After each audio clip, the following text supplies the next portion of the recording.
and welcome back to another episode of Drunk History. I did it again!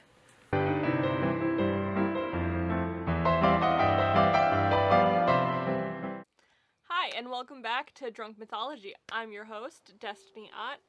This is the little YouTube show where we get drunk and talk about mythology.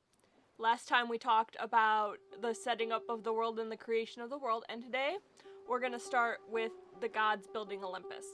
I hope you guys will excuse me for not having a shot at the beginning. I've already taken two to kind of pregame, and if I take a third one, I will black out.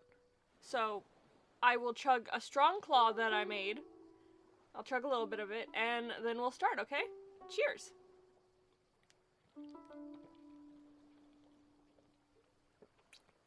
Oh my god, that first sip was all vodka. Oh. So, after the Titanomachia, all of the gods that fought against the Titans moved to Olympus. And any of the gods that didn't fight with the other gods and fought instead with the Titans got punished. You know, one of the big ones was Atlas. And he got punished by having to hold up the sky for all eternity. And there are other gods who had to do things like that, but like Atlas is the big one that comes to my mind at least. The gods that fought to defeat the Titans moved to Mount Olympus. And they decide the best way to set it up would be like an acropolis, which was a really common way to build and plan cities back in ancient Greece, where you have your hill, because like Greece is really hilly and mountainy. At the top of the hill are the most important buildings, and as you go down, it's like less and less important. So like you have temples, and then rich people houses, and then poor people houses, and markets, and so on Mount Olympus, the palace of Zeus was at the very top, because he's the king of the gods. He drew that straw, he gets the best seat at the table. And then like around him a little bit lower on all the mountains were all of the other gods' palaces.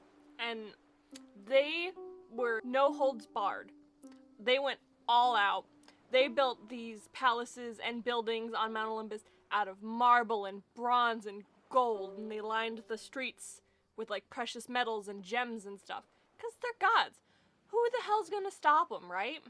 Like, if I was an all-powerful being, you bet your ass my house would be decked out in marble and gold and shit, even if it's a little gaudy.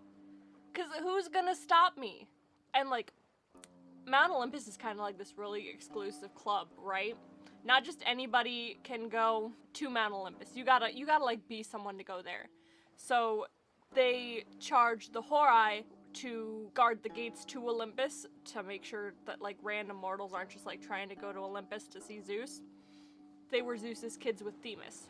And these goddesses weren't just like the guardians of Mount Olympus, they were also the goddesses of the seasons and stuff. Goddesses of the season and passage of time. Oh, my words are already getting slurred. So, Zeus is at the very tippy top of this mountain, right? His palace is where all of the gods decide to have their meetings and like hang out and do god shit. In his courtyard, he has all of the other gods' thrones arranged kind of in a U shape. I'll actually make like a little graphic and put it up and show y'all like where everybody's throne was in this courtyard. And then, because Zeus is the king of the gods, he also has another throne just for him at the very tippity top of the mountain. Because king of gods gotta be highest above all. You know how kings are, right? They think they're better than everyone else and they gotta rub it in your face. That's how it goes. But the courtyard, where like all the thrones were, is where they would have their meetings and their discussions and their parties. It's where they'd throw feasts. It's where they hear complaints and prayers. And they'd get the sacrifices from the mortals through the hearth in the center of the U shape that the thrones were arranged in. But like, after Zeus went parading around and having some kids, there were like a perfect arrangement of thrones. There were 12 up there that Zeus had built. There weren't room for any more. So it worked out perfect. There were 6 men and 6 women. Perfectly even, perfect. Everything was great. We all love it. We love when things are in harmony. But then, because Zeus can't keep it in his pants, there's another one. Zeus had a kid named Dionysus. Oh. And Dionysus is the youngest of the Olympians. I'm already drunk. My arms are numb. Then Dionysus comes along, right? And he's an immortal too, so he needs a throne. They think he's pretty important, he needs a throne.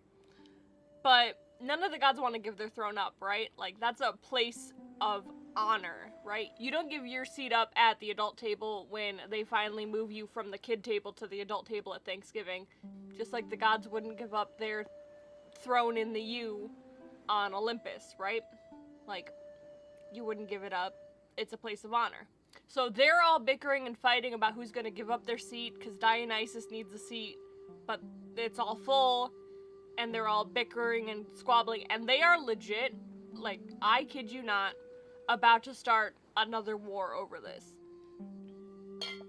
Oh. That was good water. But just like before, when Hestia stopped Zeus and Hades and Poseidon from fighting over who'd be the king of the gods, she stepped up again because this woman is a peacemaker. And she was like, yo, you know what? No, I will give up my throne. I will give it to Dionysus, and it'll be good. It'll be fine. I'm okay with this, right? And she's like, I'll take over keeping the hearth.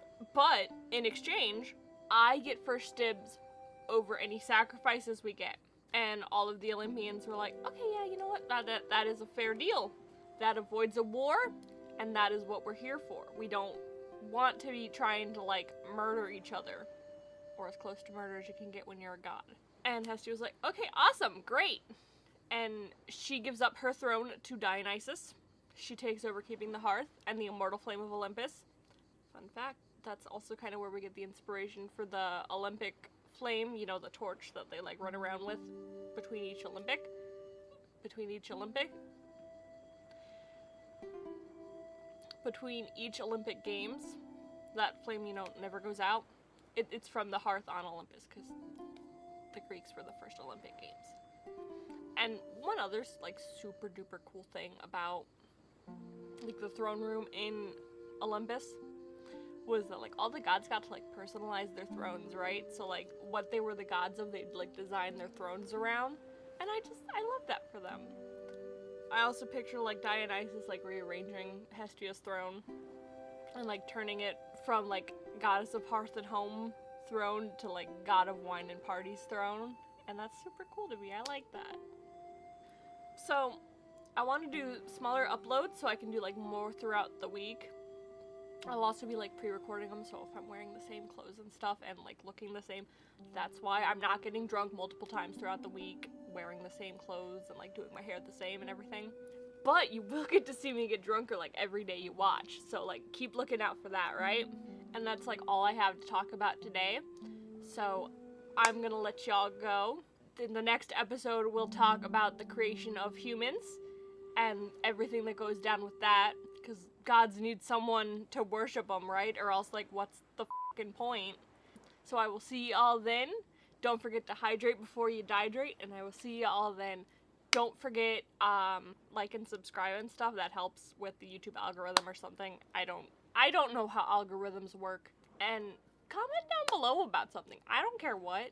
Tell me I look nice. Tell me you didn't like it. Tell me it was super fun for you guys to be here. I don't care what, but I just want to talk to y'all, because I have subscribers now, and that's so exciting to me. Okay, again, don't forget to hydrate before you dihydrate, and I'll see y'all in the next episode. Bye-bye.